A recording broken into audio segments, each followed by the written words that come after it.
Hey y'all, this is Dakota with Holman's Outdoor Solutions here in South Carolina, and I'm gonna go over a topic. This will be the second video in my mulching topic series that I'm uploading to YouTube of forestry mulching tips, tricks, advice, stuff that I've picked up from years of doing the mulching work. And this is going to be on low flow versus high flow mulching setups. I've done it both ways, and I've got experience doing it both ways, and it's a night and day difference. Maybe you're on the edge of wanting to maybe go a cheaper route with a cheaper low flow mulcher and maybe a cheaper smaller size skid steer.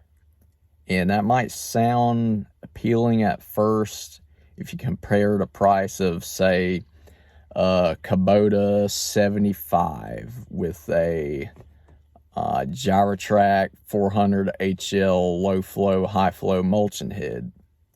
And the price difference between those two, even brand new, versus say a Cat 299 or a Kubota 97 with a CMOF 180 mulching head, the price difference is going to be huge.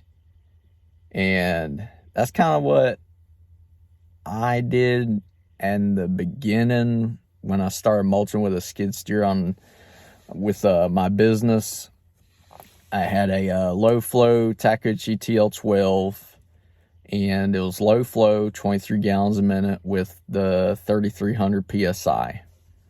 And I had the Gyrotrack 400 HL low flow, high flow mulching head. I had it tuned to that machine specifically, and it worked good. First few times of using it out on jobs, I thought it was great. The planer knife teeth helped it out with cutting through, and the bite limiter rings. Since it was low flow, it really needed every advantage it could to work productively. Now, the machine had the horsepower. That machine's got 108 horsepower, net horsepower. But since it's not a high flow pump on it, that's where it took a hit. But at first, it was great. But as I went along and used it more, it started getting aggravating, because just not having the high flow is very unproductive. It bogs down very easy.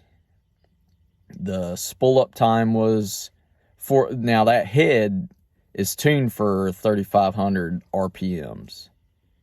And that drum on that mulcher, the 400, is light, and it spins up very quick compared to like the 500 that I had after I got rid of that machine and mulcher. So I would only suggest using a low flow mulching setup if you're a homeowner wanting to do your own land, you're not in a hurry, and you're just out there doing your own work on your own time. If you're a contractor wanting to get out there, get to it, bust butt, make production, absolutely do not get a low flow mulching setup. You will be kicking yourself for making that decision. And it is absolutely worth getting the high flow setup and spending those many thousands more. So I got my 289 high flow with the XPS system, so it's 4,061 PSI and the 32 gallons a minute, with the tuned 500 HF Gyrotrack mulching head. Massive difference, night and day. More torque with the mulching system, with the high flow and the extra pressure. Spool up time wasn't as fast, but the drum on that head is a whole lot bigger. It carries a lot more inertia and lets you plow through thick stuff more efficiently. So the machine, the skid steer, 74 horsepower. It was a lot lower than the TL12, but the high flow pump is what makes the difference.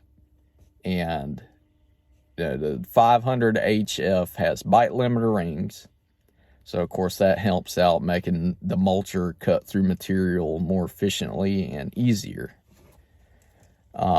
Even though the 289 had lower horsepower, its production over that standard flow TL12 was immense. It was huge.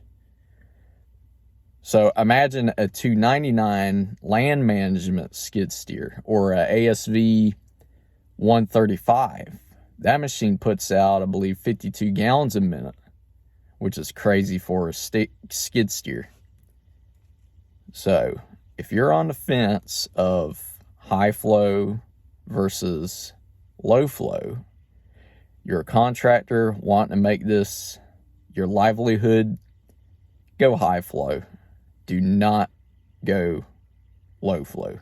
You'll regret it. And, you know, if you're just starting out, even if you're just starting out, go high flow. Don't just skip the low flow thing, even though it might be cheaper up front, is going to cost you big money in the long run. So that's my take on it and my experience from it. Hope y'all enjoyed the video. Stay tuned for more.